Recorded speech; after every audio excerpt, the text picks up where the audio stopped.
La démocratie, c'est la culture du conflit, mais organisée néanmoins autour d'un certain nombre de principes sur lesquels la démocratie n'est qu'un vain mot. Kant considérait que l'on ne pouvait pas envisager ce qu'il appelait la République, disons la souveraineté du peuple, indépendamment de l'état de droit.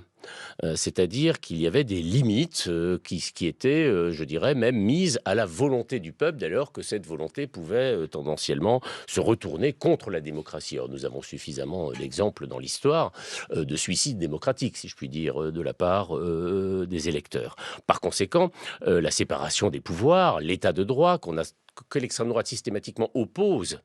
à la souveraineté du peuple font un, dans le concept moderne de démocratie. Une démocratie qu'on appelle, à mon sens, de manière tout à fait discutable, une démocratie illibérale, c'est-à-dire une démocratie où en réalité le leader parle au nom du peuple et où il n'y a aucune médiation entre la parole, je dirais, du chef et le peuple, n'est pas une démocratie, je veux dire, véritable, parce que la démocratie, c'est la culture du conflit, mais organisée néanmoins autour d'un certain nombre de principes sur lesquels, en particulier les principes de séparation des pouvoirs et d'autonomie du pouvoir judiciaire, sans lesquels la démocratie n'est qu'un vain mot ou plutôt n'est qu'un synonyme de plébiscite.